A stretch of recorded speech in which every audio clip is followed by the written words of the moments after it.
রোজা রাখার জন্য মাসিক বন্ধ করার ওষুধ খাওয়া যাবে কিনা? অনেকেই আমাদের কাছে এই বিষয়ে প্রশ্ন করেন। অনেক মা বোনরা আছেন যারা 30টি রোজা রাখতে চান। অনেকেই ফোন দিয়ে বলেন, হুজুর আমি 30টা রোজায় রাখতে চাই, তবে আল্লাহ প্রদত্ত যে অসুস্থতার সময় আমাদের আসে, এই কারণে আমরা 30 দিন টানা ধারাবাহিকভাবে আমরা রোজা রাখতে পারি না। এজন্য এই অসুস্থতার যে সময়টা, পিরিয়ডটা, এটা কি মেডিসিন খেয়ে এটা বন্ধ রাখা যাবে কিনা? অনেকেই চান আল্লাহর ইবাদত করার জন্য। রমজান মাস ফজিলতের মাস, কেননা এই মাসের 1 সেকেন্ড রমজানের বাহিরের 70,000 বছরের চেয়ে উত্তম। Can you imagine? আপনি কল্পনা করতে পারছেন? সুতরাং এই রমজান মাসে অনেক মা বোনদের একটা প্রশ্ন থাকে যে, হুজুর এটা যে আল্লাহ প্রদত্ত অসুস্থতার সময় আছে, এই সময়টা ওষুধ খেয়ে মেডিসিন খেয়ে বন্ধ করা যাবে কিনা? অবশ্যই আপনাকে সতর্ক থাকতে হবে। যদি শরীরে কোনো ক্ষতি হয়, কোনো ধরনের পার্শ্ব প্রতিক্রিয়া দেখা যায় এই মেডিসিন খাওয়ার কারণে, তাহলে আপনি এটা খাবেন না, এটা আপনার জন্য জায়েজ হবে না। কেননা আল্লাহ প্রদত্ত সাধারণ যে নিয়মটা আপনার জন্য তৈরি করে দিয়েছেন, আল্লাহর ফয়সালা হচ্ছে বড় ফয়সালা। সুতরাং যদি আপনি ইবাদত করতে না পারেন, কোনো সমস্যা নেই, আপনি জিকির আজকার করবেন, তাসবিহ পড়তে পারবেন।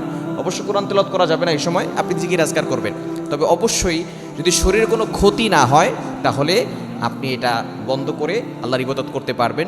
তবে উত্তম হচ্ছে বন্ধ না করা। মেডিসিন খেয়ে আপনি আল্লাহ তালার যে ফয়সালা আছে, যে আল্লাহ তালা আপনাকে এই সময় অসুস্থতা দিয়েছেন, এটা আল্লাহ তালার পক্ষ থেকে এসেছে। সুতরাং এটা আপনার জন্য রহমত, এটা আপনার জন্য কল্যাণ। তো আপনি এটা বন্ধ করে আপনি ইবাদত করতে চাচ্ছেন, এটা উত্তম হবে এটা বন্ধ না করা। যদি কেউ করতে চায়, তার শরীরে কোনো ক্ষতি না হয়, তার কোনো পার্শ্ব প্রতিক্রিয়া দেখা না যায়, তাহলে সে বন্ধ করে সে আল্লাহর ইবাদত করতে পারবে। তবে উত্তম হবে বন্ধ না করা, এবং কোনো মেডিসিনকে বন্ধ না করে যখন সে অসুস্থ হবে তখন সে জিকির আজকার করতে পারবে। কারণ এই সময় কোরআন তেলাওয়াত করা যায় না, কোরআন স্পর্শ করা যায় না, নামাজ পড়া যাবে না, রোজা রাখা যাবে না। এই রোজাগুলো পরবর্তী সময় কাজা রেখে দিতে হবে। যদি কোনো ব্যক্তি ইচ্ছা করে রোজা ভেঙে ফেললে তার 60টা রোজা কাফারা দিতে হয়।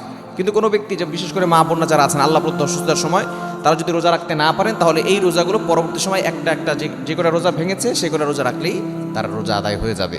কিন্তু যদি নামাজ ছেড়ে দেয়, সে নামাজগুলো আর পড়তে হবে না। আল্লাহ তাআলা নামাজ তাদের জন্য ক্ষমা করে দিয়েছেন। সুতরাং আল্লাহ তাআলা নারীদের জন্য জান্নাতটাকে সহজ করে দিয়েছেন। মা বোনরা যারা আছি, অবশ্যই রমজান মাসে আমরা বেশি বেশি ইবাদত করার চেষ্টা করব। যত বেশি পারি তত বেশি ইবাদত করব, তাহলে আল্লাহর নৈকট্য অর্জন হবে এবং আল্লাহ পাক রব্বুল আলামিন সকল বিপদ আপদ থেকে হেফাজত করবেন।